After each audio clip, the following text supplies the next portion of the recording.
wabarakatuh. Jumpa lagi dengan saya Rizka Lulatul Fuadah, NIM T 2017 1115. Bagaimana kabarnya hari ini anak-anak? Semoga semuanya sehat selalu ya. Amin.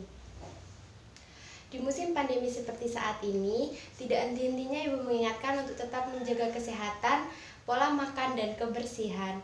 Gunakan masker ketika akan keluar rumah, mencuci tangan dengan sabun atau menggunakan hand sanitizer. Dan jangan lupa atur pola makan supaya tidak sakit. Ada yang ingat minggu kemarin kita membahas tentang apa?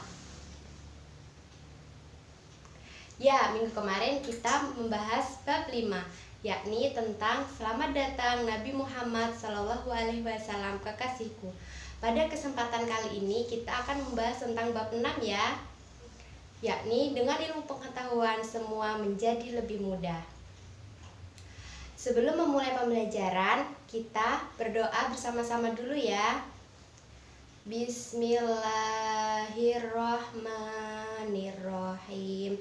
Raditu billahi robba wa bil islami dina wa bi muhammadin nabiyya wa rasulah.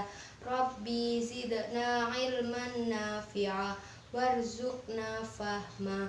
Amin ya rabbal alamin. Setelah berdoa, jangan lupa absen ya. Linknya sudah Ibu bagikan di WhatsApp group. Simak video ini dan jangan lupa dicatat poin-poin yang penting. Apabila ada yang tidak dimengerti, bisa ditanyakan di grup WhatsApp ya. Gimana? Sudah siap pembelajaran? Let's get started. Tahukah kamu siapa yang punya ilmu itu? Allah Subhanahu wa Ta'ala yang memiliki ilmu. Allah disebut Al-Alim, artinya Maha Mengetahui atau Maha Berilmu. Ilmu Allah Subhanahu wa Ta'ala sangat luas tanpa batas. Ada yang diberikan kepada kita sudah tertulis dan ada yang tidak tertulis.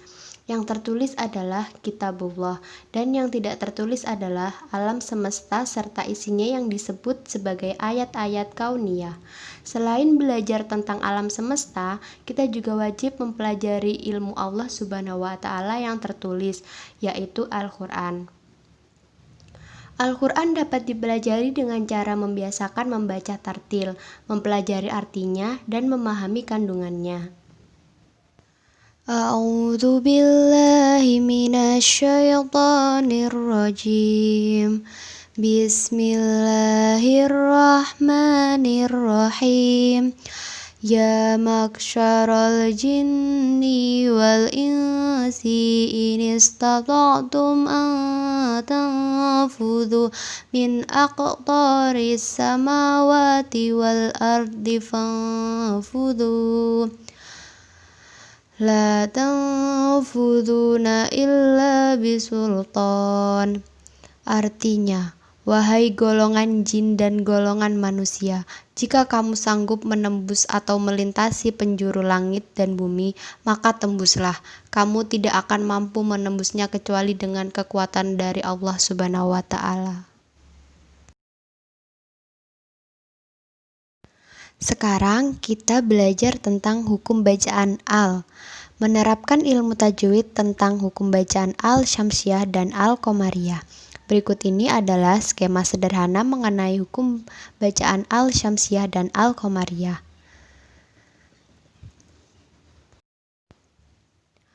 Hukum bacaan al dibagi menjadi dua macam, yaitu al-syamsiyah atau idgham syamsiyah dan al-qamariyah atau idshar qamariyah. Kedua macam hukum bacaan dapat diuraikan sebagai berikut. Sekarang kita belajar tentang al-syamsiyah dulu ya. Suatu lafaz mengandung bacaan al-syamsiyah apabila terdapat al diikuti salah satu dari 14 huruf hijaiyah sebagai berikut, yaitu ada ta, sa, dal, zal, ro, za, sin, shin, shod, dot, to, dho, lam, dan nun. Perhatikan contoh-contoh berikut ini. Bismillahirrahmanirrahim. Qul a'udzu birabbin nas. Di situ terdapat huruf al diikuti dengan nun. Lalu contoh yang kedua, Bismillahirrahmanirrahim. Alhaakumut takatsur. Di situ terdapat hukum bacaan al diikuti dengan huruf ta. Cara membaca al semacam ini harus diidghamkan. Maksudnya, bunyi huruf lam hilang dan melebur ke dalam huruf berikutnya. Karena cara membacanya diidghamkan, maka sering disebut dengan idgham syamsiyah. Sedangkan dalam penulisan huruf-huruf syamsiyah selalu bertasdid bila didahului dengan al. Nah, untuk sekarang kita belajar al-qamariyah. Suatu lafaz mengandung bacaan al-qamariyah apabila terdapat al diikuti salah satu dari 14 huruf hijaiyah berikut, yakni alif, ba, jim, ha, kha, ain, ghain, fa, qaf, kaf, mim, wawu, ha, dan ya. Perhatikan contoh-contoh berikut ini. Bismillahirrahmanirrahim. Inna a'tainakal kautsar.